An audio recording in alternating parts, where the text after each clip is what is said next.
एक राजा था। एक रोज वह आदमखोर चीते का शिकार खेलने चला, पर चीता हाथ नहीं आया। शाम हो गई, पेट में चूहे बोलने लगे। राजा जंगल में भटक गया था। अपनी राजधानी भी वो वापस नहीं जा सकता था। भूख से बिलबिलाता हुआ एक बरगद की छाव में जा बैठा। तभी उसकी नजर चिड़ा चिड़ी के एक जोड़े पर पड़ी। राजा को भूख जोर की लगी थी। उसने चिड़ा चिड़ी को भूनकर खा जाने का तय किया। बेचारे चिड़ा चिड़ी चुपचाप अपने घोंसले में बैठे थे। राजा ने उन्हें पकड़कर उनकी गर्दन मरोड़ी और भूनकर खा गया। इससे राजा को बहुत बड़ा पाप लगा। तुरंत उसके कान हाथी के कान जैसे बड़े हो गए। राजा सोच में पड़ गया, अब क्या किया जाए।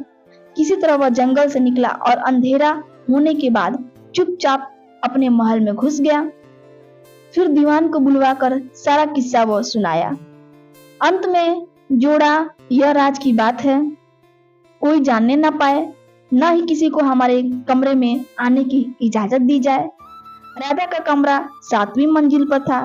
2 रोज बाद राजा के बाल काटने के लिए नाई आया। दीवान ने राजा से पूछा। अब राजा ने झल्ला कर कहा, मेरा सिर, दाढ़ी बनवानी है, सिर मुड़वाना है, उसे ऊपर भेज दो। अकेला नाई 7वीं मंजिल पर पहुंचा। उसने राजा के बड़े बड़े कान देखे और मुंह फेर कर हंस दिया। राजा ने भावे टेढ़ी कर कहा, सुनो टुन्नू, अगर तुमने किसी से कुछ भी कहा तो तुम्हें कोल्हू में पीस कर आदमी से भूसा बना देंगे। नाई ने हाथ जोड़कर कहा, महाराज, यह तो राज घराने की इज्जत का सवाल है। यो समझ लो कि मैंने अपने होठ सी लिए हैं। टुन्नू नाई था, दिमाग का थोड़ा कमजोर।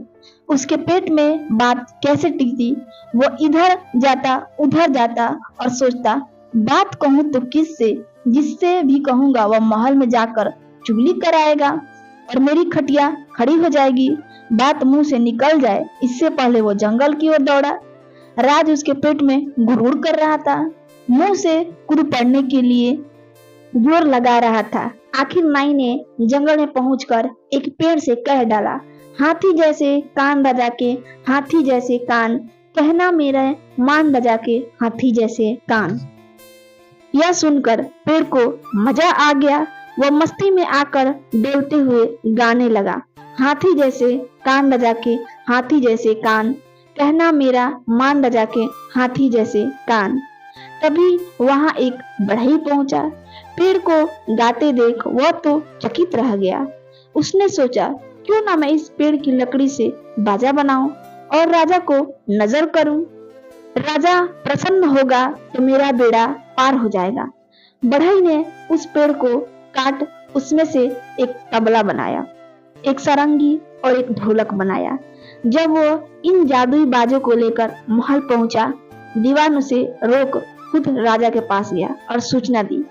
राजा ने कहा, उसे ऊपर आने की जरूरत नहीं, उससे कहो कि नीचे बगीचे में बैठकर अपने जादुई बाजे का करिश्मा दिखाए। बढ़ई दीवान जी के साथ बाजे लेकर बगीचे में गया। अभी तो उसने तीनों बाजे रखे ही थे कि हरकत शुरू हो गई। तबला अपने आप बजने लगा, हाथी जैसे कान राजा के, हाथी जैसे कान, कहना मेरा मान राजा के, हाथी जैसे कान।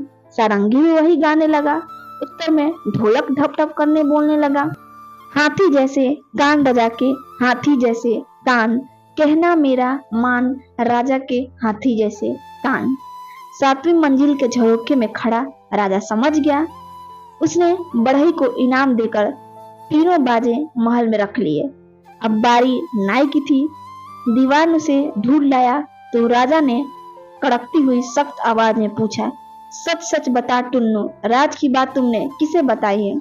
नाई बोला, महाराज, बात तो मैंने किसी से नहीं कही, मेरा मतलब है किसी इंसान से नहीं कही।